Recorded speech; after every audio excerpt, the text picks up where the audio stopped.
Fresh झालं की हातामध्ये एक फाईल घ्यायची, त्याच्यामध्ये 20 CV उन्हामध्ये फिरून प्रत्येक कंपन्यांमध्ये रिझ्युमे वाटायचे आणि जिथून जॉब मिळेल तिथे जॉब करण्याची माझी तयारी होती। एका नातेवाईकाने तर इथपर्यंत सांगून टाकलं की बाळा तू मजुरी कर, बरं मजुरी नसेल जमत तर मग वाटलं तर BSc कर आणि मी तुला माझ्या कॉलेजमध्ये नोकरीला लावतो। माझ्या मनात दोन विचार चालू होते।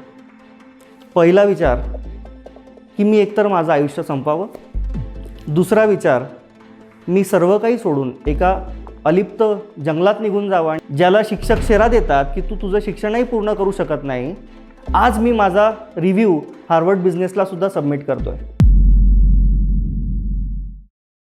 शिका स्पोकन इंग्लिश, पर्सनॅलिटी डेव्हलपमेंट आणि खूप काही इंडियाच्या टॉप एक्सपर्ट्स सोबत। आजच जोश स्किल्स ॲपवर आपल्या आवडत्या कोर्सची सुरुवात करा। Download the app today. डॉक्टरांचा मुलगा डॉक्टरच होणार या अपेक्षेने सगळेजण माझ्याकडे बघत होते, परंतु तसं काही झालं नाही। गणिताच्या विषयात मी जवळपास 11 वेळेस फेल झालो। इंजिनिअरिंगला इयर ड्रॉप बसला। त्याच्यानंतर नोकरीच्या वेळेस मी एक रात्र बस स्टँडवर सुद्धा काढली। एवढे सगळे प्रयत्न करून सुद्धा शेवटी हताश झालेला मी एक दिवस डीमार्टमध्ये जाऊन सुद्धा जॉब ॲप्लिकेशन केलं। अशा एका परिस्थितीतनं निघून आज मी एक सक्सेसफुल एंटरप्रेनर आहे आणि आज मी इक्विटी इन्व्हेस्टरसुद्धा आहे। नमस्कार, मी हर्षल पाटील। तसा माझा जन्म एका गरीब कुटुंबात झाला। गरीब ह्याच्यासाठी कारण माझे वडील जे होते त्यांनी त्यांचं शिक्षण कर्ज घेऊन पूर्ण केलेलं होतं आणि त्यांचा सुरुवातीचा काळ ते कर्ज फेडण्यातच गेलं। आणि सुरुवातीच्या काळात माझा जन्म एका लहान घरात म्हणजे 1 रूम किचनमध्ये झाला आणि वातावरण आजूबाजूचं जे होतं ते खूप काही पोषक पण नव्हतं। कारण माझे मित्र म्हणजे कोण तर आदिवासी मजुरांचे मुलं, जवळपास कारखान्यावर काम करणाऱ्यांचे मुलं, पानपट्टीवाल्यांचा मुलगा, तसेच देशी दारू विकणाऱ्यांचा मुलगा, अशा एका वातावरणामध्ये मी वाढत होतो। मी ज्या गल्लीत राहत होतो तिथे अक्षरशः गटारीमध्ये दारुडे पडलेले मी बघितलेत आणि रोज तिथे होणाऱ्या मारामाऱ्यासुद्धा मी खूप जवळनं बघितलेल्या आहेत। हे सगळं पाहून वडिलांनी एक दिवस ठरवलं की मला एका चांगल्या एज्युकेशन सिस्टममध्ये टाकावं, कारण मी जिल्हा परिषदमध्ये माझं शिक्षण पूर्ण करत होतो आणि जिल्हा परिषद म्हटल्यानंतर तिथलं शिक्षण प्रणाली इतकी काही चांगली नव्हती। जिल्हा परिषदमध्ये येणारे लोक जनरली बिलो पॉवर्टी लाईनमधले होते। त्याच्यानंतर आमची परिस्थिती थोडी सुधारली आणि त्यांनी 5वीमध्ये विचार केला की माझी ॲडमिशन पुण्याला PB जोगमध्ये करावी आणि त्यांनी ते केलं आणि 5वीत मी पुण्याला आलो। बरं, इयत्ता 1लीपासून 4थीपर्यंत मला ABCD सुद्धा लिहिता येत नव्हती, मला नीट वाचता देखील येत नव्हतं आणि अशा परिस्थितीत एक मुलगा जेव्हा एका जिल्हा परिषदमधनं एका नामवंत स्कूलमध्ये येतो तेव्हा त्याच्या मनाची जी अवस्था होते ती अवस्था बघण्यासारखी असते।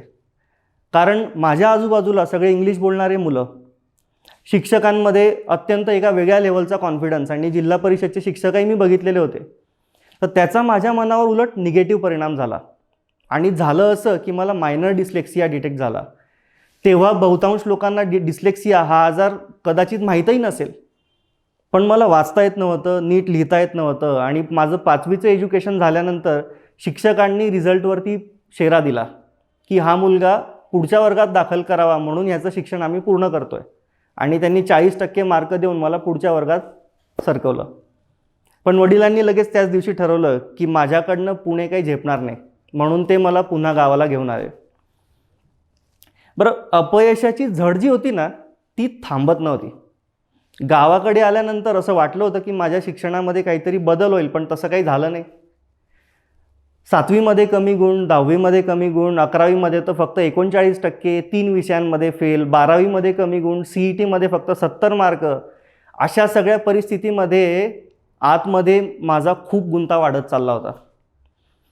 CETमध्ये 70 गुण मिळाल्यानंतर मला कोणतंच कॉलेज ॲडमिशन द्यायला तयार नव्हतं। त्याच्यामुळे वडिलांनी ठरवलं की डोनेशन घ्यावं आणि एका चांगल्या नामवंत कॉलेजमध्ये, इंजिनिअरिंग कॉलेजमध्ये ॲडमिशन घ्यावी। पण हे करत असताना आतमध्ये खूप प्रेशर होतं, कारण वडिलांनी इतका खर्च माझ्या एज्युकेशनवर केलेला असल्यामुळे मला आतमध्ये दडपण होतं की मी ह्यांना हे पैसे रिपे कसं काय करणार। आणि त्याच्यात एक वेगळी कॅटेगरी येते, ती म्हणजे नातेवाईकांची कॅटेगरी। रोजच्या रोज सततचे टोमणे मला मिळत होते।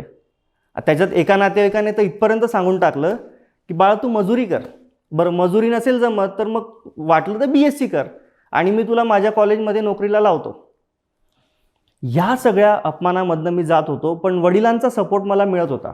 त्यांनी ठरवलं की मला चांगलं एज्युकेशन मिळावं, कारण आमच्या समाजात शेती हा पारंपरिक व्यवसाय आहे आणि आमच्याकडे शेती नसल्यामुळे त्यांना माहिती होतं की शिक्षणाशिवाय मला पुढे पर्याय नाही.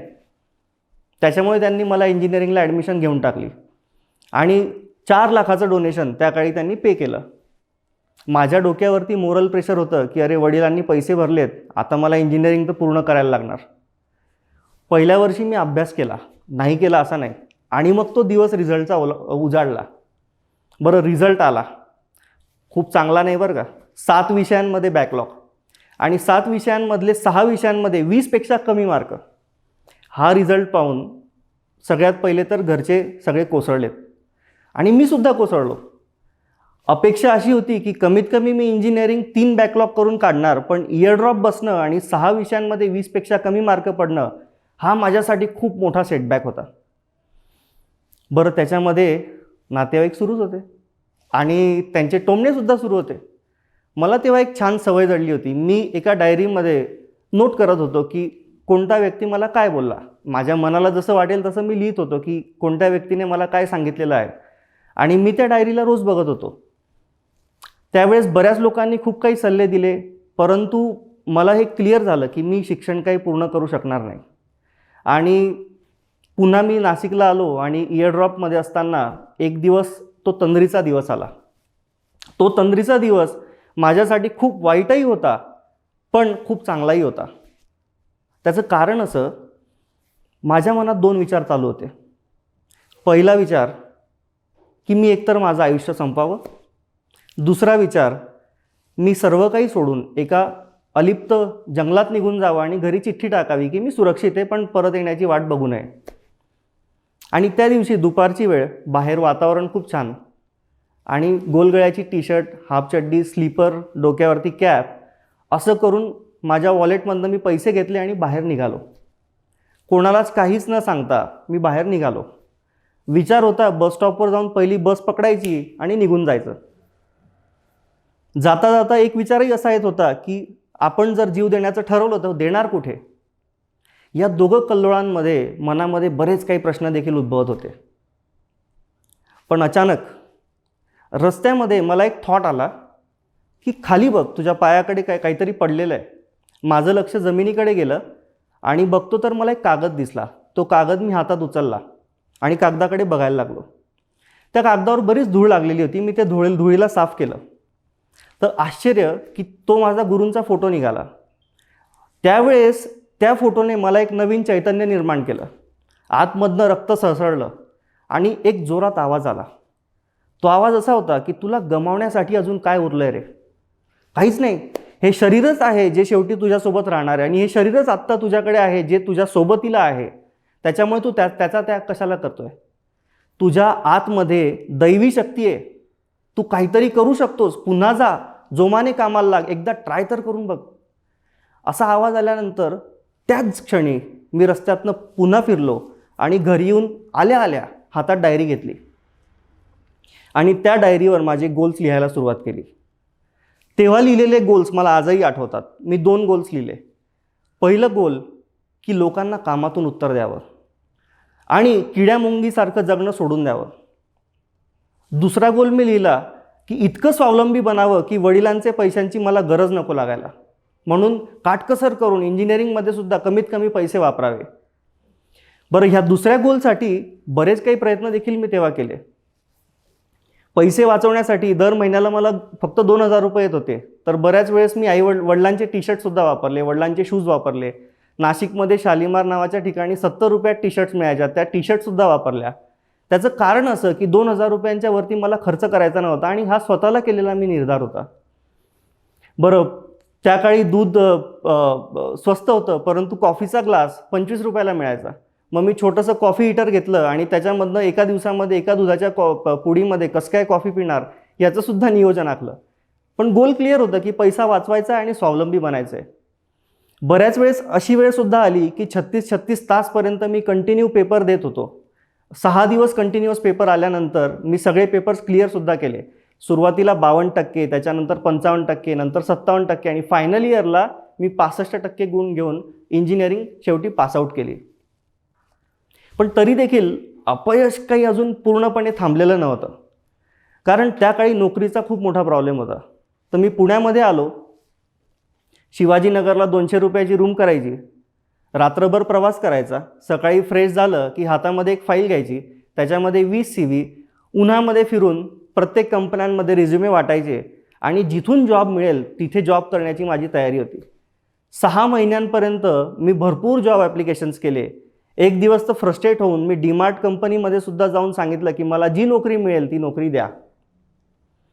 अशा एकूण कोलामय वातावरणामध्ये मी नोकरीच्या शोधात होतो. बरं, नोकरी शोधता शोधता मला शेवटी नोकरी लागली, ती सुद्धा BPOमध्ये. आणि सुरुवातीला 6 महिने अक्षरशः नाईट शिफ्टमध्ये मी काम केलं. पण निर्धार केलेला होता की एज्युकेशन थांबवायचं नाही. त्याच्यामुळे स्वतःच्या जोरावरती मी MBAला सुद्धा ॲडमिशन घेतली. एका बाजूला नोकरी सुरू होती, दुसऱ्या बाजूला MBA सुरू होतं. त्याच्यामुळे माझे दिवस 18 तासाचा होता. त्यावेळेत मी भरपूर मेहनतही केली आणि हळूहळू घरच्यांचा माझ्याकडे बघण्याचा दृष्टिकोनही बदलत होता. त्यांना वाटायला लागलं की मी काहीतरी करू शकतो. बरं, विप्रोमध्ये मी इतकी मेहनत घेतली की त्याच्यानंतर माझं 1 वर्षानंतर प्रमोशनही झालं आणि ते प्रमोशन माझ्यासाठी खूप मोठा माइलस्टोन ठरलं. बरं, सक्सेसफुली MBA केल्यानंतर मी 2 कंपन्यांना खूप चांगली मदत केली. मी त्यांच्याकडे नोकरी जॉईन केली आणि त्यांच्या कंपनीचा सेल 3 कोटीपासून 17 कोटीपर्यंत 2 वर्षांमध्ये घेऊन गेलो. आणि त्यावेळेस आतमध्ये वाटलं की हे काम मी बाकीच्या कंपन्यांसाठीही सुद्धा करू शकतो. आणि म्हणून मी BTB व्हेंचर कंपनीची सुरुवात केली. आणि हे करत असताना सुरुवातीला आमची इन्व्हेस्टमेंट फक्त 3000 रुपये. लॅपटॉप आमच्याकडे ऑलरेडी होता. आम्ही बेडरूममध्ये कंपनीला सुरुवात केली आणि कंपन्यांना वाढवत असताना सुरुवातीला रिजेक्शन पण भरपूर आले. रिजेक्शन्स म्हणजे अगदी सगळेच प्रपोजल्स एक्सेप्ट होत होते असं नाही. सुरुवातीला आम्ही 11 प्रपोजल्स सबमिट केले, त्याच्यामधले फक्त 9 प्रपोजल्स रिजेक्ट झाले आणि 2 प्रपोजल्स एक्सेप्ट झाले. हे सगळं करत असताना आतमध्ये जे इंजिनिअरिंगला ठरवलेले गोल होते की स्वतःचं एक अस्तित्व निर्माण करायचं, किड्यामुंगीसारखं जगणं सोडून द्यायचं, ते आतमध्ये कुठेतरी अजूनही तसंच जिवंत होतं. आणि ठरवलं की ह्या कंपनीला आता मी मोठं करणार आणि ह्याच्यासोबत मी इन्व्हेस्टरसुद्धा बनणार. आणि प्रवास तो तिथून सुरू झाला.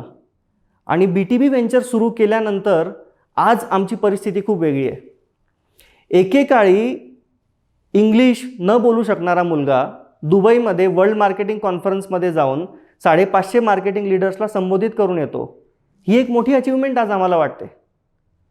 बरं, तो व्यक्ती ज्याने मला सांगितलं होतं की तू मजुरी कर किंवा BSc कर, त्याच्या मुलीने तेव्हा 80% मार्क मिळवले होते. त्याच्या मुलीचा आज जेव्हा रिझ्युमे मला येतो तेव्हा फार आनंद वाटतो.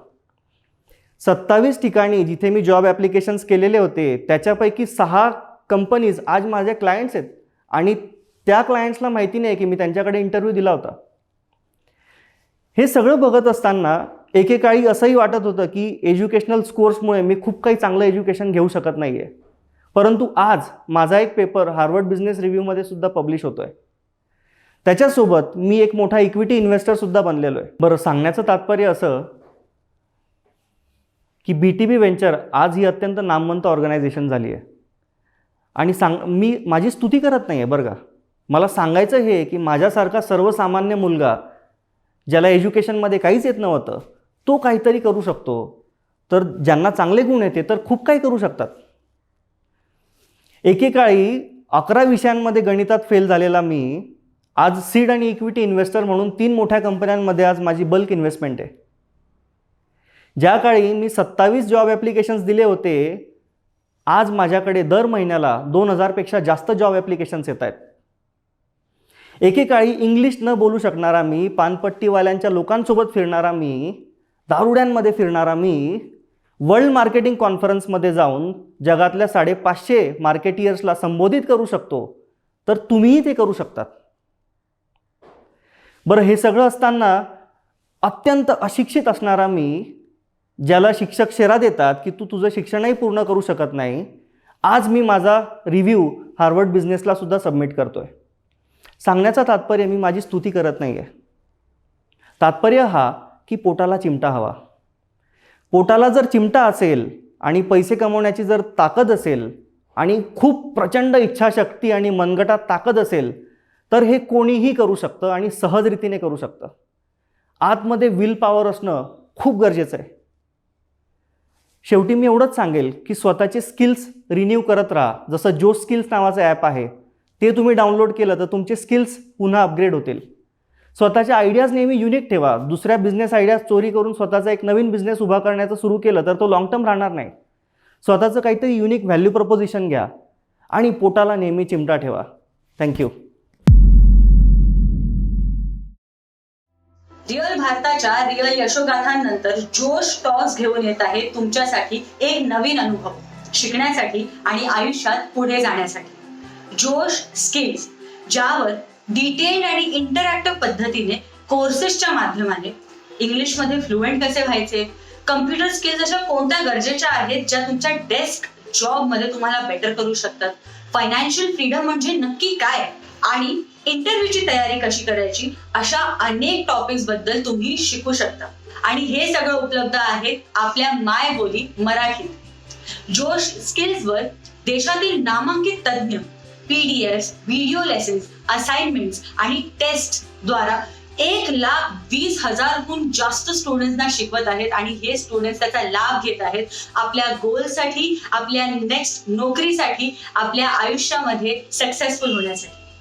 तुम्हाला सुद्धा जर आपल्या आयुष्यात काहीतरी करून दाखवायचं आहे, काहीतरी बनवून दाखवायचं आहे तर नक्की या स्किल्सचा उपयोग करून तुम्ही तुमचे गोल्स कॉन्कर करू शकता. तर आजच डाउनलोड करा जोश स्किल्स ॲप. आपण भेटूया आपल्या पहिल्या कोर्समध्ये.